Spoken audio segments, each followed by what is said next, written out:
Hello guys, इस video में हम डिस्कस करेंगे डिज़ाइन ऑफ स्टील स्ट्रक्चर के objective questions from question number 101 to question number 110। Question number 101, the mechanism method and the statical method give option A lower and upper bounds respectively on the strength of structure, option B upper and lower bounds respectively on the strength of structure, C lower bound on the strength of structure and option D upper bound on the strength of structure. तो हम समझते हैं यहाँ पर lower और upper bound theorem क्या होती है। इनका यूज़ किया जाता है डिज़ाइन लोड को प्रेडिक्ट करने में। जब प्लास्टिक एनालिसिस हम करते हैं किसी स्ट्रक्चर की, उसमें लोअर और अपर बाउंड थ्योरम का यूज़ डिज़ाइन लोड को प्रेडिक्ट करने में किया जाता है। Lower bound theorem is used to predict the minimum load at which there is an onset of plastic deformation or plastic hinge formation at any point in the structure। Plastic और elastic, इन दोनों word का मतलब आपको पता होगा। Elastic मतलब क्या होता है और प्लास्टिक। इलास्टिक का मतलब होता है जब लोड को हटाया जाता है तो बॉडी या स्ट्रक्चर जहाँ पर हमने लोड लगाया है वो वापस उसके ओरिजिनल शेप में आ जाएगा। और प्लास्टिक का मतलब होता है जब लोड को रिमूव किया जाता है किसी बॉडी या स्ट्रक्चर से तो उस बॉडी या स्ट्रक्चर में परमानेंटली डिफॉर्मेशन होगा, उसको हम कहते हैं प्लास्टिक। यहाँ पर लोअर बाउंड हम समझते हैं, लोअर बाउंड थ्योरम का मतलब क्या होगा। इसका यूज़ हम मिनिमम लोड को प्रेडिक्ट करने में करते हैं। और मिनिमम लोड क्या होगा? मिनिमम लोड जिससे कि स्ट्रक्चर के किसी भी पॉइंट पर प्लास्टिक हिंज या प्लास्टिक डिफॉर्मेशन हो जाए, उस लोड को हम कहेंगे मिनिमम लोड। और उसका प्रेडिक्शन किया जाता है लोअर बाउंड थ्योरम में। With further increase in the load the moment at some other point in the structure exceeds its plastic moment capacity leading to formation of one more plastic hinge. एक load हमने predict किया है minimum load, जो कि structure में एक plastic hinge का formation जब होगा जिस लोड के कारण, उसको हम कहेंगे मिनिमम लोड। और उसको प्रेडिक्ट करते हैं लोअर बाउंड थ्योरम से। जब फर्दर लोड इंक्रीज होता है तो नंबर ऑफ प्लास्टिक हिंज भी क्या होंगे? इंक्रीज होंगे। When sufficient number of plastic hinge are formed to finally destabilize the structure and cause its collapse, this is called a mechanism. और नंबर ऑफ प्लास्टिक हिंज जैसे जैसे बढ़ते जाएंगे, ठीक है, तो एक सफिशिएंट नंबर होंगे प्लास्टिक हिंज के, जिसके कारण जो स्ट्रक्चर होगा वो डीस्टेबलाइज होगा और कोलैप्स हो जाएगा। तो उसको हम कहेंगे mechanism. Upper bound theorem is used to predict the load that shall cause such a mechanism to form. Upper bound theorem में हम उस लोड को प्रेडिक्ट करते हैं जो इस प्रकार का मैकेनिज्म फॉर्म करता है। अब यहाँ पर हम दोनों को थोड़ा सा कंपेयर करके समझेंगे तो आपको और क्लियर होगा जो भी आपके डाउट्स होंगे। लोअर बाउंड थ्योरम में हमने क्या किया कि जो स्ट्रक्चर है उसमें पहला हिंज बना। और अपर बाउंड थ्योरम में क्या होगा कि मैक्सिमम हिंज बनेंगे, उसके बाद क्या होगा कि वो स्ट्रक्चर कोलैप्स हो जाता है। तो ये हमें एक लिमिट बताता है, लोअर और अपर लिमिट। लोअर लिमिट का मतलब होगा कि एक हिंज बना है, और अपर लिमिट का मतलब होगा इतने हिंज बनेंगे जिससे कि एक मैकेनिज्म फॉर्म होगा और उस मैकेनिज्म में से क्या होगा कि स्ट्रक्चर कोलैप्स हो जाता है। लोअर और अपर बाउंड थ्योरम आपको समझ में आया होगा। Lower bound theorem is known as statical method and the upper bound is known as mechanism method. इनके नाम है। लोअर बाउंड को स्टैटिकल मेथड के नाम से भी जाना जाता है और अपर बाउंड को मैकेनिज्म मेथड के नाम से जाना जाता है। Statical theorem satisfy the equilibrium and plastic moment condition, whereas mechanism method satisfy equilibrium and mechanism condition। तो यहाँ पर कंडीशंस गिवन है। स्टैटिकल थ्योरम में हम इक्विलिब्रियम और प्लास्टिक मोमेंट कंडीशन को सेटिस्फाई करते हैं, और मैकेनिज्म मेथड में इक्विलिब्रियम और मैकेनिज्म कंडीशन। इससे भी एक क्वेश्चन पूछा जाता है। Below the lower bound theorem, ये तीन कंडीशन यहाँ पर हम देखेंगे। लोअर बाउंड थ्योरम में हमने क्या देखा था? मिनिमम लोड, जो कि किसी स्ट्रक्चर में किसी भी पॉइंट पर एक प्लास्टिक हिंज का फॉर्मेशन करता है, उस लोड का प्रेडिक्शन हम करते हैं लोअर बाउंड थ्योरम से। बिलो लोअर बाउंड थ्योरम में स्ट्रक्चर हमारा क्या होगा, सेफ होगा। यदि कोई भी प्लास्टिक हिंज नहीं बना है स्ट्रक्चर में तो हमारा स्ट्रक्चर क्या होगा, सेफ होगा। Between lower bound theorem and upper bound theorem, इसके बीच में क्या होगा कि कुछ प्लास्टिक हिंज फॉर्म होंगे, फिर भी हमारा जो स्ट्रक्चर होगा वो क्या है, स्टेबल होगा। above upper bound elastic above upper bound plastic hinge will cause mechanism to form and cause the structure to collapse। यदि अपर बाउंड प्लास्टिक हिंज की बात करते हैं जहाँ पर कि एक मैकेनिज्म बन जाता है और उस मैकेनिज्म से क्या होगा, जो स्ट्रक्चर होगा वो कोलैप्स हो जाता है। तो ये 3 कंडीशन भी आपको ध्यान रखना है। क्वेश्चन देखने, एक क्वेश्चन में आपको पूछा है मैकेनिज्म मेथड और स्टैटिकल मेथड, इनका नाम आपको पूछा है, इसका और क्या नाम होगा। मैकेनिज्म मेथड जो होती है उसको हम कहते हैं अपर और स्टैटिकल को lower bound theorem. Question number 101, option B is correct. Question number 102, for frames with large degree of static indeterminacy the mechanism method is. यदि फ्रेम की स्टैटिक इनडिटर्मिनेसी लार्ज है, अधिक है, तो उस केस में मैकेनिज्म मेथड का यूज़ हम करेंगे या नहीं करेंगे, कौन सी मेथड एप्लीकेबल होगी। डिग्री ऑफ स्टैटिक इनडिटर्मिनेसी आपको समझना होगा, इसका मतलब क्या होता है। डिग्री ऑफ स्टैटिक इनडिटर्मिनेसी यदि 0 है किसी भी फ्रेम में, इसका मतलब होता है कि उसमें जितने भी अननोन हैं वो किसके बराबर होंगे, इक्विलिब्रियम इक्वेशन के। तो हम क्या करते हैं, उस फ्रेम को एनालाइज कर लेते हैं इक्विलिब्रियम इक्वेशन से और जो अननोन होते हैं उसको हम फाइंड कर लेते हैं। लेकिन यदि डिग्री ऑफ स्टैटिक इनडिटर्मिनेसी ज़्यादा होती है, यदि डिग्री ऑफ इनडिटर्मिनेसी 2 है, तो 2 का मतलब क्या होगा, उसमें 2 अननोन ज़्यादा है किससे, इक्विलिब्रियम इक्वेशन से। तो उस केस में हमें एडिशनल इक्वेशन रिक्वायर्ड होती है उस 2 अननोन को कैलकुलेट करने के लिए। यहाँ पर सिंपल इसका मतलब ये होगा कि जो मैकेनिज्म मेथड होती है वो बेस्ड होती है वर्चुअल वर्क मेथड से। ये हम नेक्स्ट कुछ क्वेश्चन इस वीडियो में आएंगे, वहाँ पर हम डिस्कस करेंगे प्रोसीजर क्या होती है मैकेनिज्म मेथड की। अभी आपको ये समझना है कि जो मैकेनिज्म मेथड होती है उसका यूज़ हम करते हैं जहाँ पर स्टैटिक इनडिटर्मिनेसी ज़्यादा होगी, उस केस में हम मैकेनिज्म मेथड का यूज़ करते हैं, और स्टैटिक इनडिटर्मिनेसी कम होगी तो वहाँ पर हम स्टैटिकल मेथड का यूज़ करेंगे। Question number 102, for frames with large degree of static indeterminacy the mechanism method is simpler as compared to statical method। Option B is correct. जो मैकेनिज्म मेथड होगी वो सिंपल होगी किसके कंपेयर में, statical method के compare में। Question number 103, in the T section shown in figure all dimensions in mm the distance of plastic neutral axis from top is। Plastic neutral axis क्या होती है उसकी डेफिनेशन हम देखते हैं। Plastic neutral axis is defined as the axis that split the cross section in a such way that the compression force from the compression area is equal to the tension force from the tension area.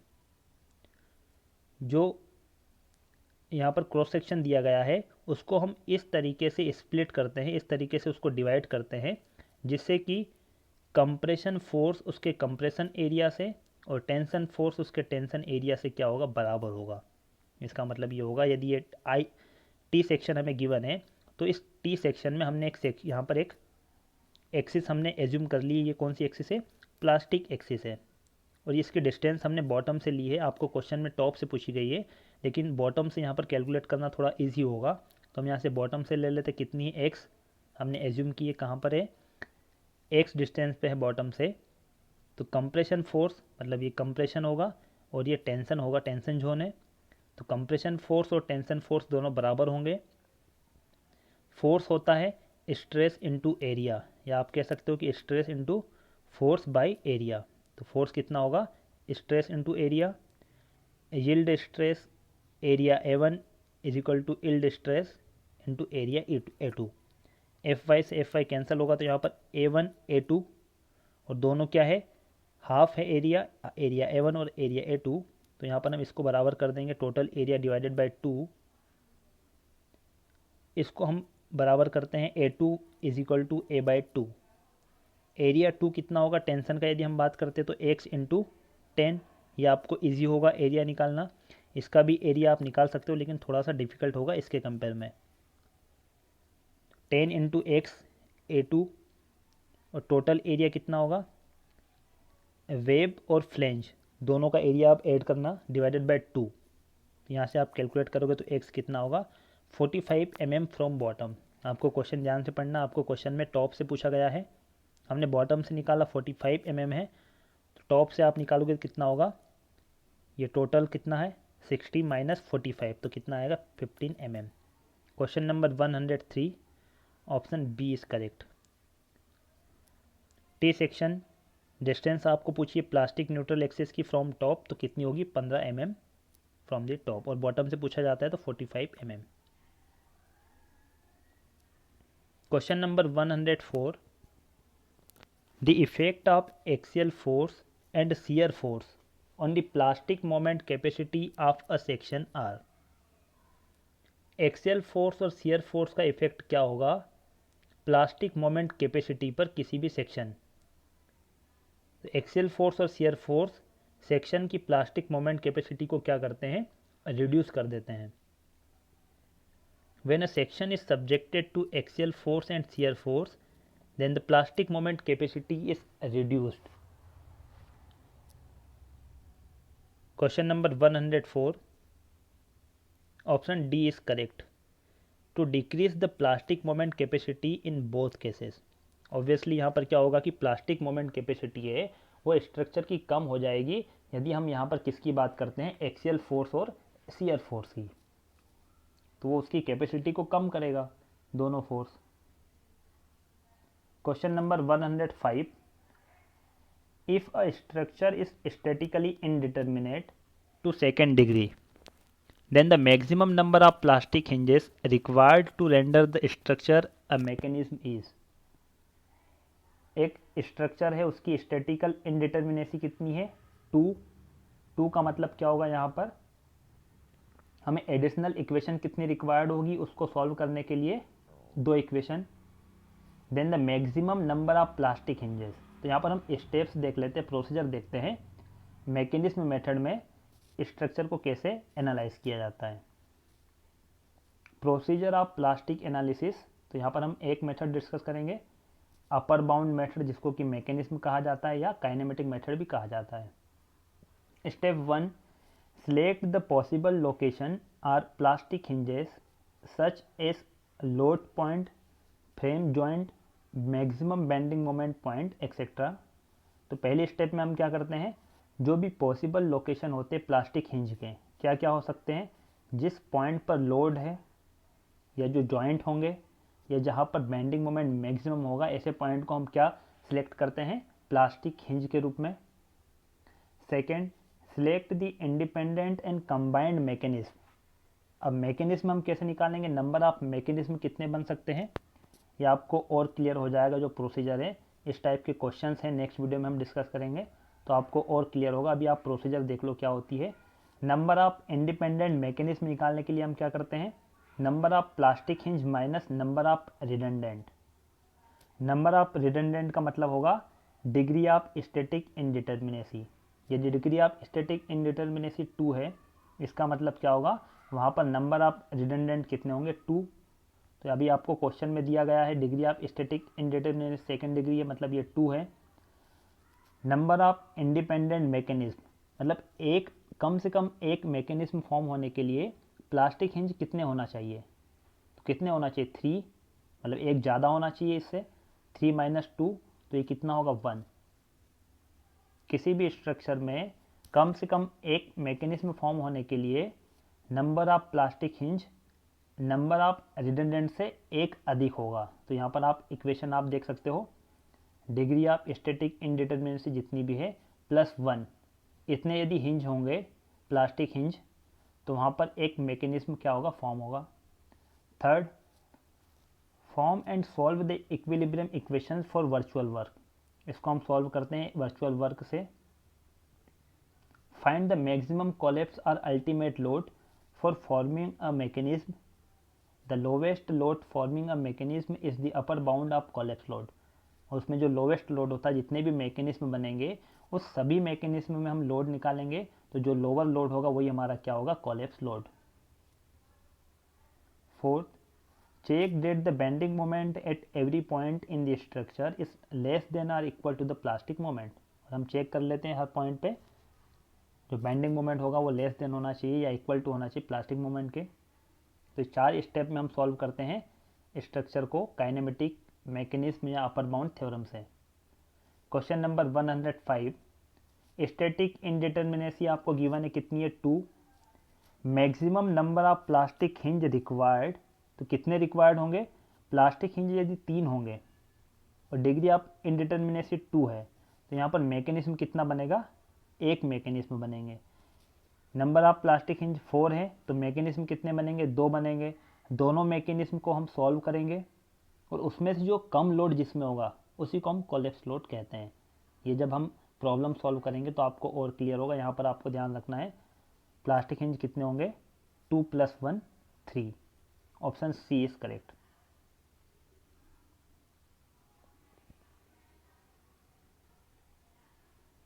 Question number 106, which of the following section will have large shape factor. Shape factor किस section का सबसे ज़्यादा होगा, rectangle, I section, solid circle section and diamond. Shape factor की definition देखते हैं। Shape factor ratio of plastic moment and yield moment, इस ratio को हम कहते हैं shape factor. It depends only on the shape of the section, ये section के शेप पे डिपेंड करता है।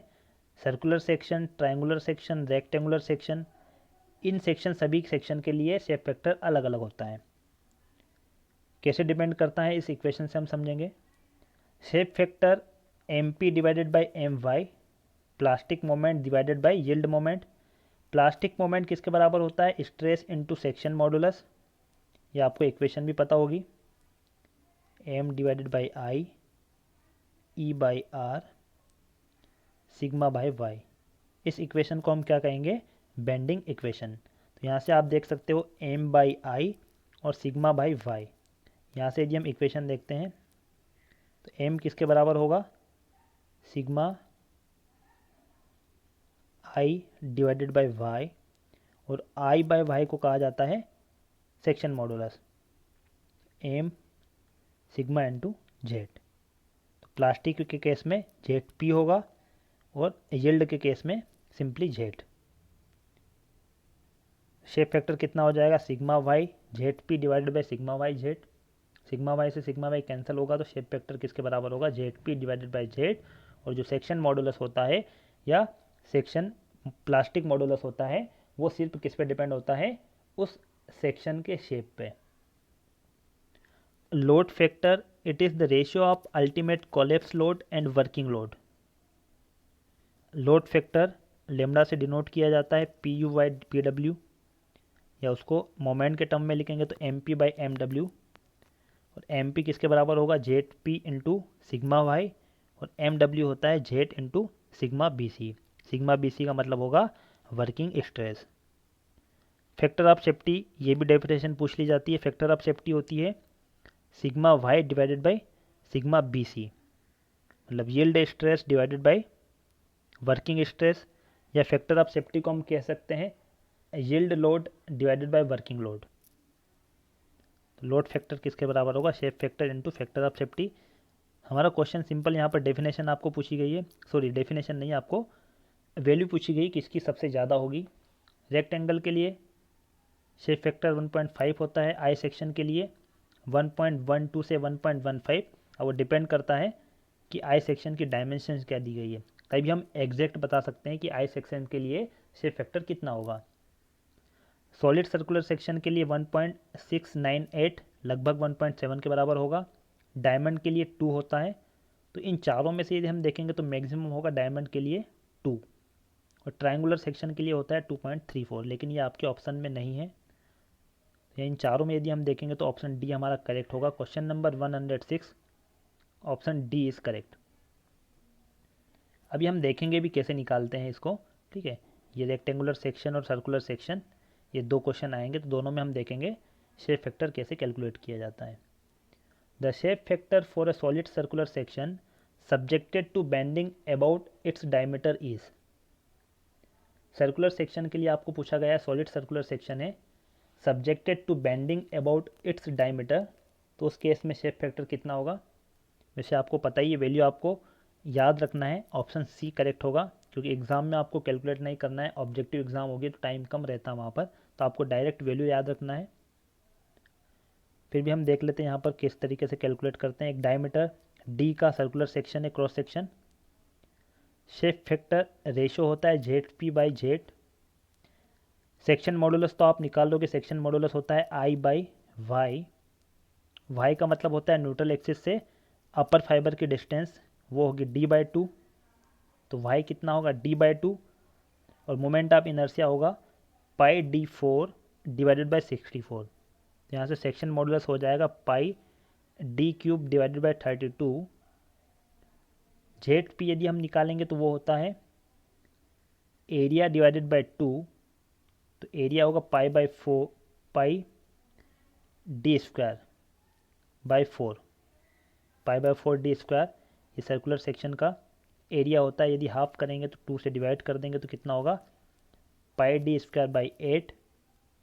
वाई सी और वाई टी का मतलब होता है न्यूट्रल एक्सिस से कंप्रेशन जोन की सी जी की डिस्टेंस और टेंशन जोन की सी जी की डिस्टेंस, तो ये कितनी होती है 2d डिवाइडेड बाई 35, मतलब ये न्यूट्रल एक्सिस है, यदि ये कंप्रेशन जोन है तो इसकी सी जी और ये डिस्टेंस कितनी होगी 2d डिवाइडेड बाई 35, और इसको आप सॉल्व करोगे तो कितना होगा डी क्यूब बाई 6, दोनों का रेशियो निकालोगे यहाँ पर D cube by 6 divided by pi D cube by 32, तो ये कितना होगा लगभग कितना होगा 1.7। Question number 107, option C is correct. Question number 108, the plastic section modulus for a rectangular section of width B and depth D is.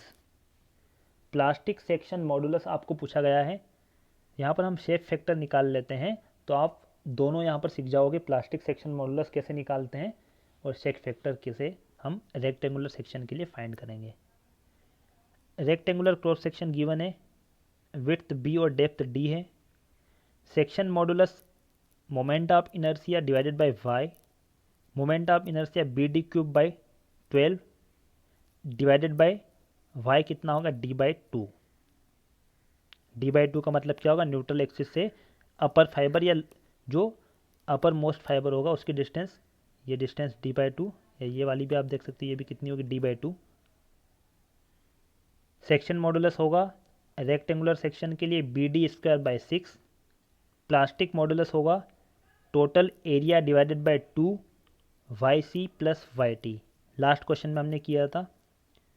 तो यहाँ पर ये यदि सेक्शन हमने टेंशन जोन यदि यहाँ पर सिलेक्ट किया हमने, ठीक है, और ये कंप्रेशन जोन है, टेंशन जोन से उसकी सी जी से सेक्शन की न्यूट्रल एक्सिस डिस्टेंस कितनी होगी डी बाई 4, ये डी बाई 2 है, तो ये कितना हो जाएगा डी बाई 4, और अपर फाइबर में भी कितना होगा डी बाई 4। तो प्लास्टिक मॉडुलस कितना होगा B D square by 4, shape factor आप निकालोगे तो कितना होगा 1.5। क्वेश्चन में आपको पूछा है द प्लास्टिक सेक्शन मॉडुलस, तो कितना होगा वो B D square by 4, option B is correct. दोनों आपको याद रखना है, यहाँ पर सेक्शन मॉडुलस पूछा जाता है तो ऑप्शन सी करेक्ट होगा, लेकिन प्लास्टिक मॉडुलस पूछा है तो option B is correct. Question number 109, load factor is defined as.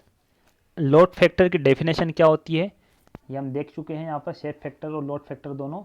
Load factor किसके बराबर होता है ultimate collapse load and working load.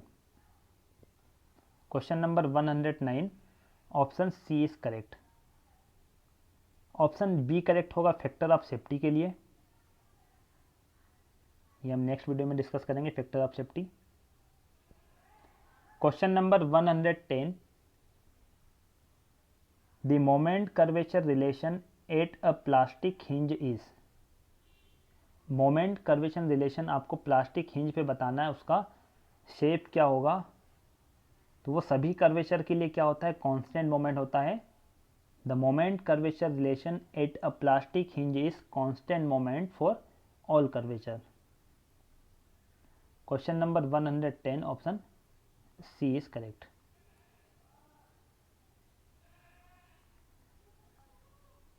Thank you for watching. Video अच्छा लगा तो लाइक कीजिए। कुछ डाउट हो आपको क्वेश्चंस में तो कमेंट करके आप पूछ सकते हो। वीडियो को शेयर कीजिए और चैनल पे नए तो चैनल को सब्सक्राइब कीजिए, जिससे कि आपको लेटेस्ट वीडियो मिल सके। Thank you for watching.